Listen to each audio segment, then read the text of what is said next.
Welcome to Somerset Showcase. Today we are going to get to know our new police chief a little more. His name is William Tedford. A lot of you probably already do know him because he's been on the police department for a long time. Welcome to the show. Thank you. Welcome to your new job. Thank you as well. So I always like to kind of start in the beginning. So can you tell me, why did you become a police officer? Yeah, I actually I went to high school here in Somerset. I did pretty well. Graduated, I think, 44th in the class. They were went to Stonehill College out of high school, and then decided that really wasn't for me at the time. Ended up in the trades, building houses for a little while.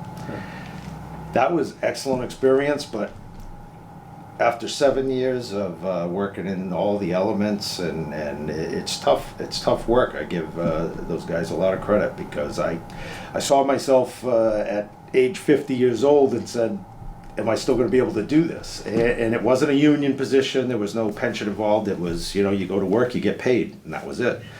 So I started to think, what else can I do with my life? And I knew I didn't want to sit in a cubicle, or I didn't want to, I wanted something different every day, and it all kind of pieced together to point me in one direction. And I thought it worked for my father. He was a career law enforcement officer, and I said, well, let's give it a shot. So I applied.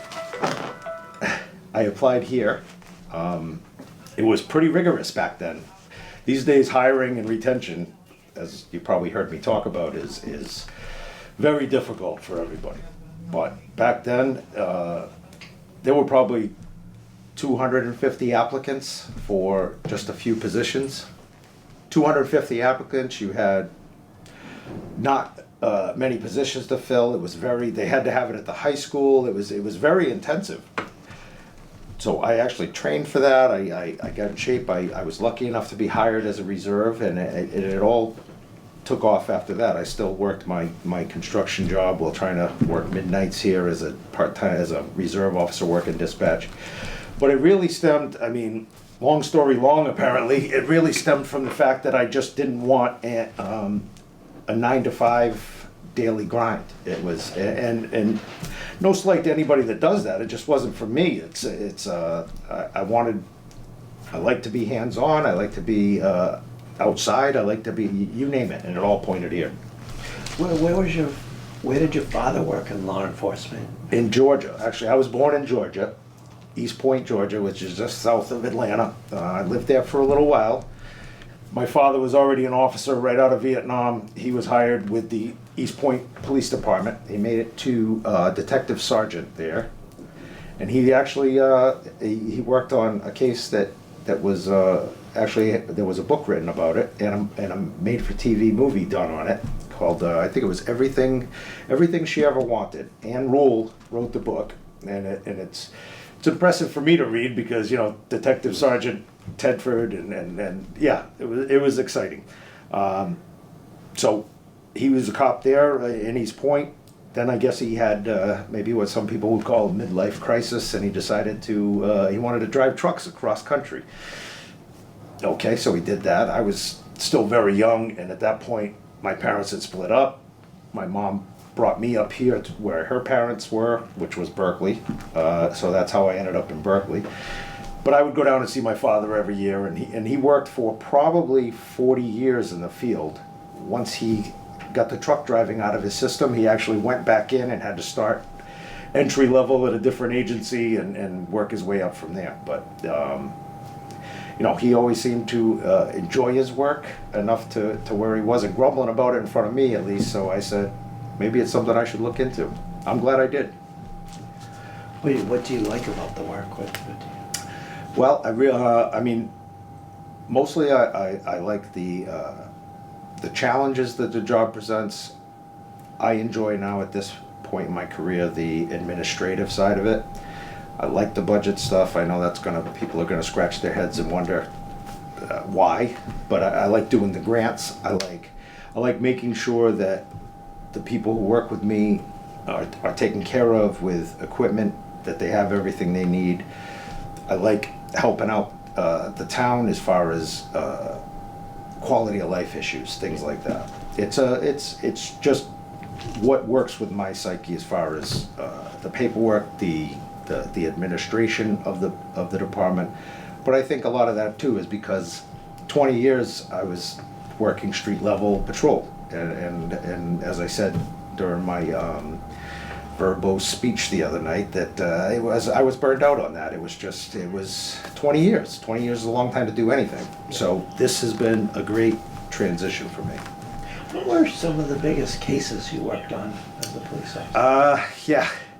Well, I'll tell you one that I was very proud of as a patrol officer, because a lot of times as a patrol officer you have to deal with your street level stuff, you know, and then more intensive investigations are forwarded up the chain to the detectives so they can, you know, focus and spend time on it. But this one was really interesting, and I received clearance to run with it, so to speak. And it was a banking official who was in charge of bank security for a pretty large chain bank, and it turned out he was collecting the counterfeit bills that the branches would turn in, and then he was taking them out and redistributing them amongst the community. So it was really, and it's been a long time. I saved the report, but I don't have it, all the details brought to mind, but it was a very interesting case to piece together as far as, it was started with a basic call of a counterfeit note, which you get all the time, we still do. Now they're even harder to spot because of the printing technology, but but it evolved into something with a little bit of legwork, where it could have just been file the report, put the bill in evidence, and move on to your next case. And I wish I could recall all the details for you. Yeah. But the way it developed, it was really interesting to be involved with it and to see it through to its conclusion, which eventually was a confession from this guy who, you know, was basically a chief of police, so to speak, in their security administration. So it was interesting to see how far that progressed through that investigation. Oh, you've worked at the department for 28 years? I'm in my 28th now as a full-time officer, and then I think it was about 2 years as a reserve officer. And back then they were called constables. We were expected to, every once in a while you got to ride along with the guys as a, you know, a way to keep you happy, I guess. And then the rest of the time we were working as dispatchers and filling in for part-time shifts. Yeah, so roughly 30 altogether, I would say. And you were the #1 student in your police academy? Yes. In your class? And as I tell the other guys who were #1s, we've got a lot of #1s, and you're laughing because you know what I'm going to say. But if those guys see this, 84 people in my class. So the other #1 guys are, they expect me to say that as soon as it comes up. So. Okay, so, and what other positions have you had at the department since you've been here? Obviously started as patrol. I had a couple of assignments within patrol, like I was a motorcycle officer for a while. I did car seats for a while. Probably more than I'm not thinking about, but I was eventually, as I said, in 2012, Chief Ferrara gave me an opportunity to take over for Brian Page as the IT officer. And back then, that's when things really started to evolve for police work with technology. So, and I love technology. I'm a bit of a computer geek, do some gaming here and there. And it was right in my wheelhouse. And like I said, that was when I was reaching that point in my career where I was really getting burned out on street patrol, same thing every day. It allowed me to focus on other things. So after that, I did that for a while. Then I took the sergeant's, well, I signed up to take the sergeant's exam. It's kind of a funny story, but that was 2016, 17 maybe. I think I signed up to take the sergeant's exam, and then I was always thinking, do I want to be a supervisor? Because at that point I was number 2 in seniority in patrol. I could go wherever I wanted, shift bids, vacations, all that. You get a lot comes with seniority.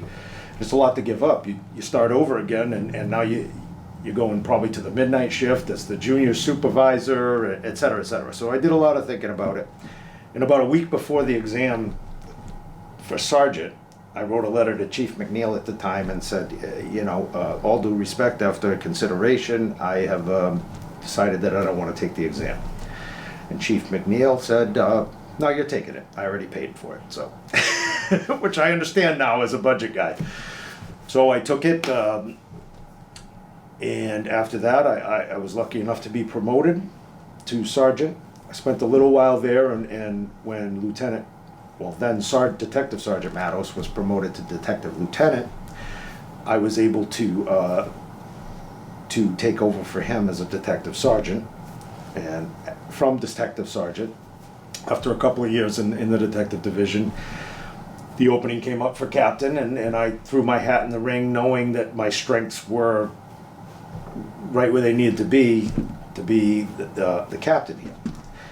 Jay Borges was put in for it along with me, and Jay's an excellent trainer, an excellent operations guy, but I think I had the edge on him because of my proven track record in administration. So after that, it was 4 years as a captain, and now I sit here. So all these positions give you a very good understanding of the department, which should help you as a chief. Yeah, I think so, and honestly, that extensive history I have here as the information guy, the IT guy, I know where every nut and bolt in this place is, because a lot of it I put in.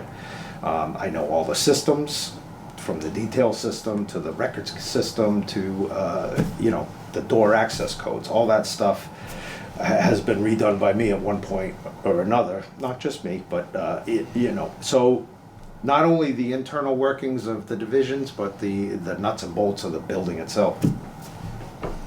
And you were also the president of the Patrolmen's Union at one time. And at the Selectmen's meeting, you talked about how important the patrolmen are to the department. Yeah. Patrol and dispatch, I mean, it starts and a lot of times ends with them. Our detectives do excellent work, and they are really bulldogs when it comes to criminal investigations. But the town runs on the work of the patrol officers and the dispatchers. They do 90% of the heavy lifting and the calls that nobody wants to go to, because they're either what some people would call routine or just downright, unsavory. But they do all the work. So it's easy for me to sit in this office, obviously, and talk about this and that. But as we sit here, they're out there taking the calls that I used to hate to go to. And I tell, Chris Phoenix, who has been here almost as long as me, and he's badged 2 now. But he's much better at I was than at. If he doesn't like going to a call, he's not quite as transparent as I was with my radio demeanor, and that's. In other words, I could be somewhat of a grouch on the radio when I reached that point in my career when I had really started to get burned out. It was, control to sector 1, this, that, and another, and received, But Chris, I always tell him, I said, I'll take 100 like you, Chris, because he's always upbeat about everything. He gets those calls where I know that we all hated, and he, received, I'm on my way, whatever, but yeah. What are the most common types of calls that they have to deal with in town? It's the neighbor disputes, domestics, substance abuse issues, mental health issues have become rampant all over society, not just Somerset.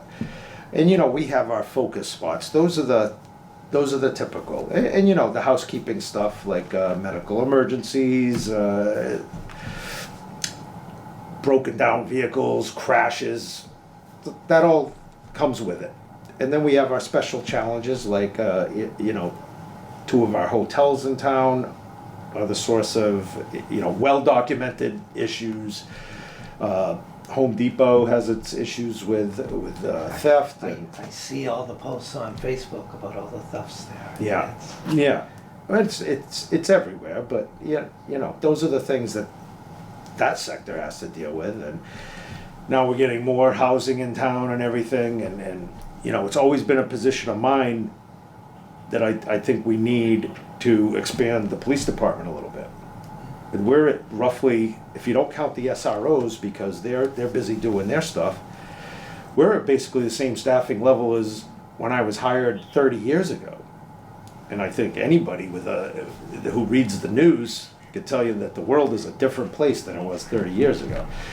We need, and a big shift to that has been from your street level crimes to white collar crimes, if you want to call it that. A lot of financial crimes, a lot of, with the information age came the ability to rip people off in all new ways.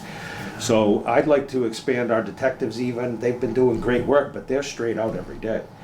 Yeah, there's more crimes on computer now than, we don't seem to see as many actual old-fashioned bank robberies as we used to see. No, It's more done by the computer than going into a... Or, you've been doing the news for a while, and I'll knock on wood when I say this, but we don't get, it's not a lot of your assault and batteries, your bar fights, your patrol level crimes, right?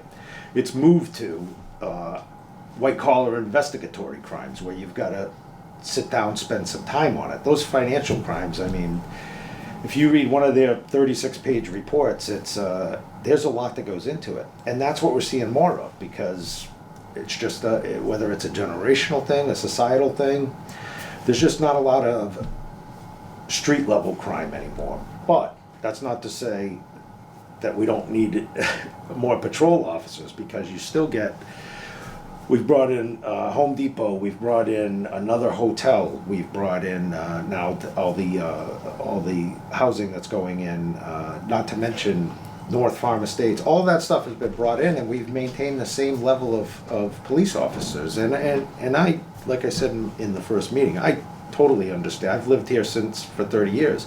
I understand the financial issues affecting people in town, and I sympathize with it. But that said, I also said during my initial speech that the safety and the quality of the safety of my officers and the quality of the policing and the equipment can't suffer because of it. It's not fair to them, and it's not fair to the people who need us on the street. Do you think the MBTA coming in is going to affect those types of things? Of course, how can it not? I'm not quite smart enough to name sources and cite data, but common sense would tell you that an ability to get here cheaply will expand criminal range, right? I hope it doesn't, but I've certainly seen a change in other things, like housing. You can't rent an apartment for a reasonable rate around here anymore. And COVID aside, that's got to have something to do with it. Now, that's not really a police issue, but there's a lot of changes on the way, I think. You mentioned SROs a few minutes ago, and school security is back in the news again because of what happened in Georgia. It's never been out of the news, I don't think, unfortunately. What is your feeling about school resource officers, and what we should have in the schools? Currently, we have 3 officers, one in the high school, one in the middle school, and one that covers the 3 elementary schools. Do you feel that's sufficient? No, we need one in every school. My grandson just started kindergarten in a different community. So while I sympathize with the people who don't have children in the school system, or their children are older, I get it, but it just has to be done in this day and age. And to say that one officer split between 3 schools, that's a half measure at best. I would hate to have to tell the family of a victim that, well, that officer just unfortunately wasn't at that school at that time because he was over here. Or how do you decide where you're going to be when? You're just hoping to get lucky. And for what you're saving, or what it would cost the taxpayers to put 2 more SROs in there, it seems a little, what's the old, penny, pound? Yeah, penny wise and pound foolish, or the other way around. Well, yeah, but you get my point. I mean, you're not talking an increase of $200 a month in your taxes here. To know that everybody's child is safe, unfortunately, look, you either do that or you deal substantially with the issues of mental health in this community or in this country. Doesn't seem like anything's going anywhere with that, so now we're forced to be reactionary, and that's an SRO in every school. And I would hope the town would eventually see that. I think many of them do. I really expected the vote to go differently, to be honest with you. I was shocked when they didn't appropriate an officer for every school. I mean, that's nothing more than a Band-Aid on a wound to your jugular, you know, so to speak. It's a half measure. One of the things you've talked about recently was getting rid of door-to-door sales in Somerset. Yes, it's my intention, actually. I've been busy with trying to get things squared away promotionally around here to get our people in place, but that's a genuine priority of mine. Now, I say that, and I said it during the meeting, that if it's possible, I'm going to attempt to put something before the voters to eliminate it altogether. If it's not possible, then I will then put something in front of the voters for the no-knock registry, where I've already got it written up. As I said, it'll be posted immediately, and people can sign up to say, look, I don't want any solicitors at my house.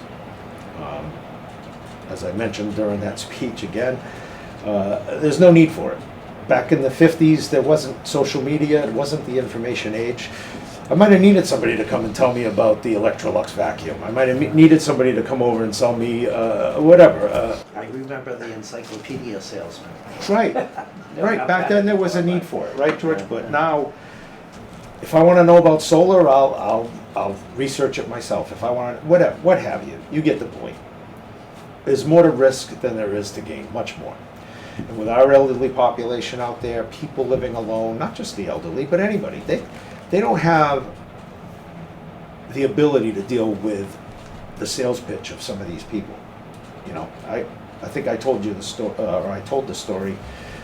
7 p.m. on a Sunday, I get a knock at the front door, and unfortunately, I know exactly what it is. So I walk over there and I open the door, and I notice immediately he's got no town ID saying that he's been vetted by the police department, a permit. I say, where's your license to sell? He starts reaching for his driver's license. I said, no. You got to check in with the police department. You can't be out here without it. And then he still tries to pitch me.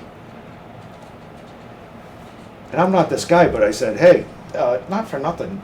You see the cruiser in the yard, right? I said, I'm a police officer in Somerset. I said, you need to go register, and I'm not gonna, I don't wanna have to tell you again. Then he says, okay, but can I just ask you why you're not interested in solar? I said, and I may not have been this clean in my language at that point, but I said, buddy, you gotta be putting me on. Now at this point, get off my property.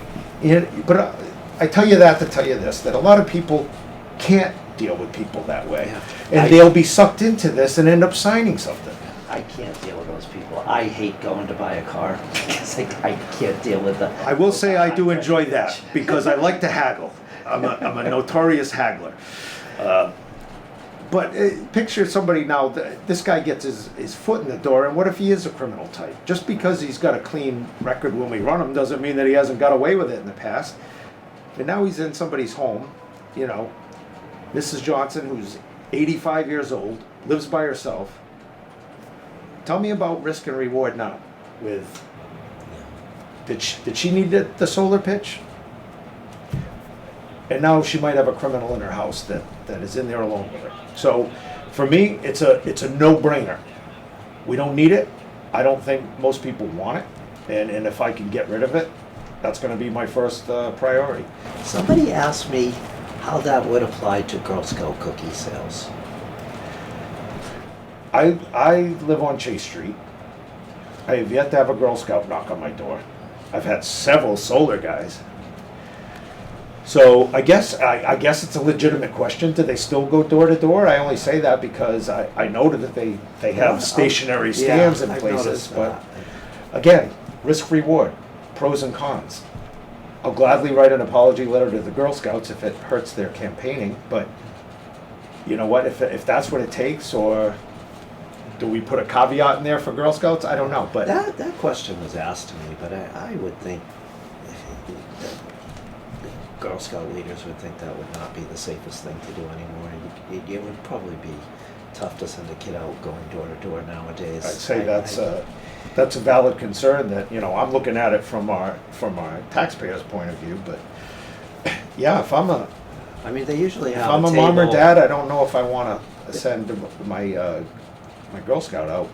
Certainly not without me. They usually have a table at Stop and Shop and at Subway and Well, that's- and some other places. that was my in town. thinking. That's usually where I buy them because I can't walk by those places.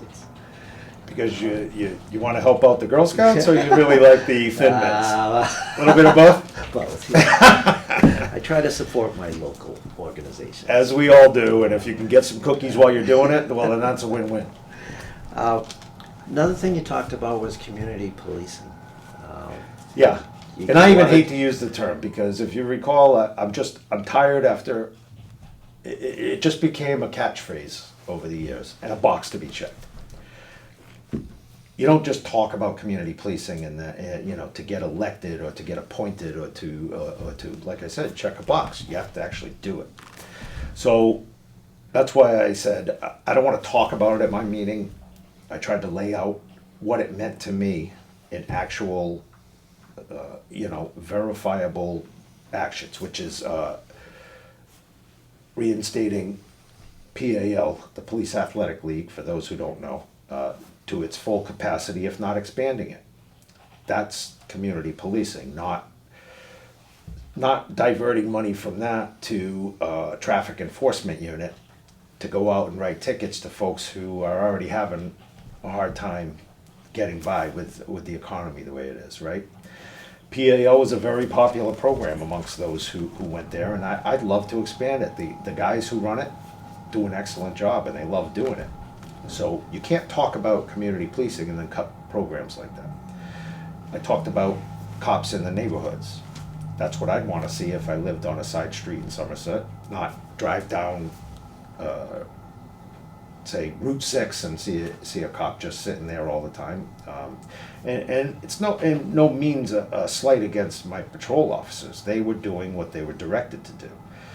Go write some tickets, go be proactive with that. But proactive to me, I'll trade you 5 motor vehicle tickets for going onto one of these side streets and noticing that there's a house there that has 7 unregistered vehicles sitting in the yard and the place looks like crap. How do the neighbors feel about that? Maybe they don't want to call the cops because they don't want to be bad neighbors or whatever. Be proactive. Go bring me one of those reports, get that house cleaned up, and I'll tell you what, don't bring me any tickets this month. You know what I mean? Now I may be at extremes here, but I'm trying to illustrate a point. Don't talk about community policing, and it bothers me. I want to come up with a different phrase, because it's so overused and it's misused because they don't follow up on it. I didn't even want to say it that way because here we go again with the, for those in the know, but we're going to do it and they'll see. And that's part of that is let's get rid of the door to door. When we drive around and somebody's let their hedges grow too much, it sounds like small town policing, and the Fall River guys may scoff at stuff like that because they're out straight. But those are the things we can affect, Cut your bushes back. We can't see the road. Things like that. You had a great program that probably falls into community policing about a month ago, called the Cops and Barbers down at the waterfront. That was park. great, yeah. Nick Davidson, all those guys, Eric Lewandowski, I think was involved with that. That was a great success. We need more of that stuff, That's what we're here for. We're not, we've got some major crime in town, but we've also got time to interact with the community, Public Safety Day has been a huge success for many years, and this year we're gonna modify it into something bigger, involving town resources and everything, where it's gonna be more like a fall festival than a public safety day, so to speak. We're still gonna have the best things from safety day, we're gonna combine them with some other things. So stand by for that, but that's coming in October. Do you have a date that that's scheduled for, so we can promote it? Yeah, I think we're gonna do it October 12th at the high school. We're trying to do a lot of exciting things, one of which, we wanted to do a drone laser show, right? In lieu of fireworks, because fireworks are expensive, they're potentially dangerous. They, for the pets and our veterans and stuff, they causes issues. There's a whole number of drawbacks. I love fireworks, don't get me wrong.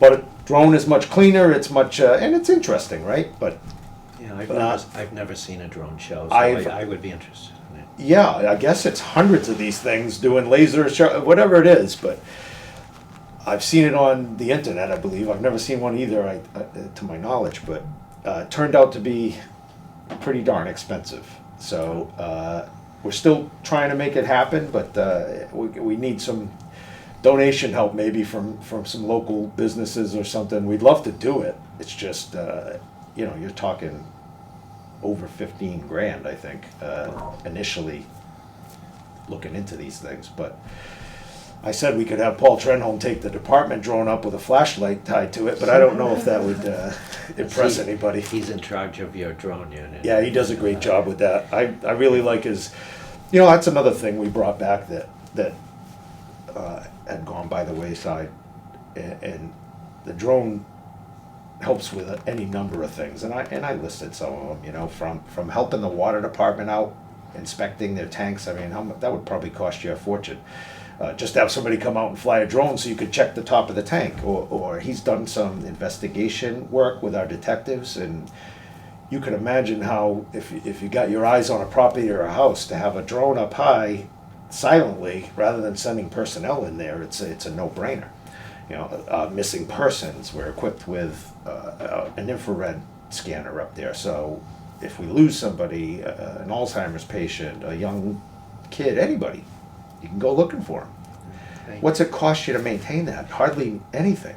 I did a story on Officer Trenholm over 20 years ago when he used to fly his model planes down by the Brighton Street Bridge, so he actually started doing this before they even had drones. No, well, that's why and going into the program, he pitched it, he did all the homework, and he already had his FCC license. So how could he not be the right man for the job? And he enjoys it, and he does a great job with it. And never mind that, but I think most people think it's pretty cool with the aerial shots of the town that we put on there every week. Things like that. That's a common sense program. Other ones maybe not, and I talked about it. We're gonna do away with the stuff that doesn't make sense to the model of protect and serve. We're here for the taxpayers, for the community, not for any self-serving reason. And maybe segueing from that, you've also talked about morale of police officers, and you wanted to improve that. Can you tell me how you're going to do that? Yeah, well, I think, as I said, patrol division is the lifeblood of any agency, right, along with dispatch. So what I've tried to do, and what we're trying to work on, is returning sort of a shift mentality to the three different, day shift, evenings, midnights. Give them a sense of ownership. I hate to use catchphrases. Buy-in, that's another catchphrase. We're going to return control to the lieutenants who command those shifts. I will give them my, overall vision of what I'd like to see, what we've already talked about, the community policing, service to the community, get in the neighborhoods, let people see you. How they accomplish that is gonna be their job. Run your shift, right? Know your people, take care of your people. You tell them what you want from them, not me giving you an order to give to them. I've given you the roadmap. how you get to location B is how you get there. And all these, my lieutenants, my sergeants, my patrol officers, they all get it. They don't need to be micromanaged on anything. They know right from wrong. They know integrity from anything else. So here's what we want to accomplish. Make it happen.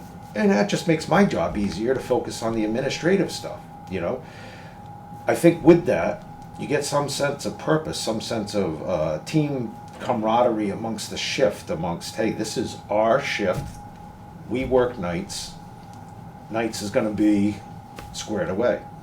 Maybe a little competition between the shifts, a little prideful competition. And I've thought about it, and I've talked to some of the union members, some of the patrol officers about maybe making some more permanent, and by permanent I mean maybe 6 month or a year sector bids. Typically now, when you come in for your shift, no matter what shift it is, usually by seniority, the shift supervisors allow guys to pick which part of town. We got 3 sectors, 1, 2, and 3. 1's the north end, 2's the center, 3's the south end. So some guys, when they're senior, they take the same sector every night. And I did that for a while as a senior guy. And what happens then is you start to get some first-hand working knowledge of that part of town, who the bad guys are, who the good guys are, areas you have to look out for, things like that. You get a knowledge, and then you start to develop a sense of, this is my area, my people, you know what I mean? And that's just natural, and I think a lot of people would say that.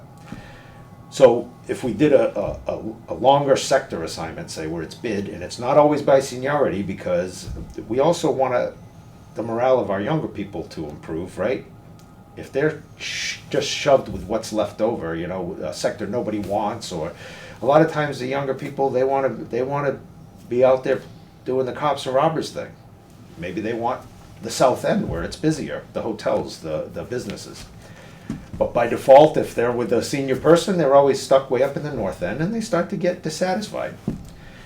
And again, you loop back to retention and all of that. Dissatisfied people go elsewhere, and we lose good people. So morale is key, and that's how you start doing that. And nowadays, not as many people are applying to be police officers. No, in the 4 years since I've been in administration and ongoing, every training seminar for upper level management begins and ends with almost to a person, every chief in there saying, hiring and retention is now our biggest issue. And it's not just, or it's not even mainly pay, it's job satisfaction. Do I want to... The newer generation seems to think of it as a job and not a career or a calling or whatever you want to call it. It's, well, if I don't like this, I'll go, I'll go work for wherever. I'll change professions altogether. Do you think any of it has to do with, and I'm not talking about this department because I don't think it's really true in this town, but the national perception of police officers? How could it not? Yeah. We're portrayed as, and no cop you stop on the street is going to tell you that the guys who do the wrong thing shouldn't be punished. You talk about the George Floyd incident and all that stuff. Nobody's going to try to defend that. This thin blue line business and looking out for each other. I'm not going to look out for somebody who breaks the law.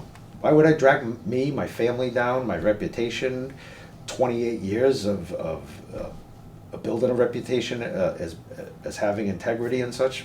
Nobody's going to back that sort of behavior.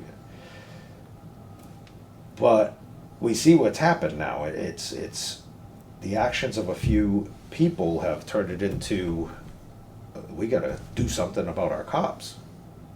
Yeah, well, 99.9% of your cops are doing the right thing, and they're out there every day. They're giving up vacations and Christmases with their families, and they're out there working midnight shifts and doing the grind and everything. And then you want to just portray them in the same light as the other guys? You're just spitting in their face. Who's going to sign up for that? Would I? For $60,000 a year? Come on. You got some youth programs that get young people interested in the profession. I know Officer Lewandowski did a program with some other towns over the summer.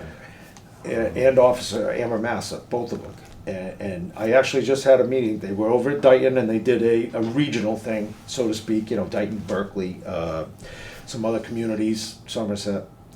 And we just met about this about a month ago, and I said, look guys, you guys are doing great work. I said, I want you to continue it, I want you to expand it, because that's exactly what I'm talking about, that sort of thing. I just bought them some new equipment so that they can really build this thing. And I said, look, if you're in, I'm in too. I want you, but again, I told them, I want you to want to do it. I'm not assigning you to it. I'm not saying you must do this. I said, if you love it and you want to do it, I said, you run it. I don't want to be in your back pocket. We're giving them access to the social media so they can post what they need to post. I want to build stuff like that. I don't want to build the programs that don't make sense. The department had a citizens police academy in which you educated the public about what you guys do for a long time. Have you thought about bringing that back? Or? We noticed, and maybe things have changed, but the enrollment, the interest had really declined. So again, it becomes a position of, does this make sense for what we're paying in overtime costs to have 4 people attend? You know what I mean? Yeah. We want to reach out to the public, we want to do the right thing for the community, but we also, you know, part 3 of my spiel was fiscal responsibility. Yeah. So you got to weigh that. Do I take overtime money and dump it into that? Or do I put it into this kids program, Cops and Bobbers, things like that, that are a resounding success and reach all these upcoming citizens, right? So for me, it's risk reward again, or pros, cons, whatever you want to call it. Okay. Outside of the police department, what do you like to do? What are your hobbies? As anybody, if Melissa's listening outside, she'll tell you right off the bat, but I just started playing golf. Oh. So, yeah, about 3 months ago, a friend of mine had me join her team because they needed a 4th for a tournament, and of course, being the type A individual that I am, I enjoyed it. It wasn't pretty to watch, but I enjoyed it. So type A me went right out and bought a entry level set of clubs. I got all the stuff now. I'm going as much as I can, and that's, you know, that's my new plan, is to go on the senior tour as soon as I retire. It's not an easy game to play. It is frustratingly enjoyable, but I'm getting better. Bill Kay, a local Somerset guy who is a fine athlete in his day and is a pro level golfer, or a pro golfer, has been giving me lessons, and he's been great. So I'm trying to learn the right way before I develop all the bad habits. And you say it's a frustrating game because I could write you a book about how to do it all. I know the mechanics. I couldn't tell you the first thing about how to execute it. I think you have to play it on a consistent basis. I'm trying to. It's one of those things. I'm you trying can't just to. pick up a club whenever you want. And it's not cheap.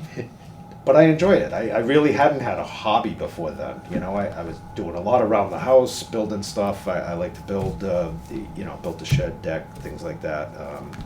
With my background in construction, I built a PC to do a little bit of gaming on and stuff. But I just like to stay busy. So golf certainly keeps you busy, but whether I can afford it long term, we'll see. All right. Well, thanks for coming on the show. Yeah. Thanks for coming. We will be seeing you around town. Great.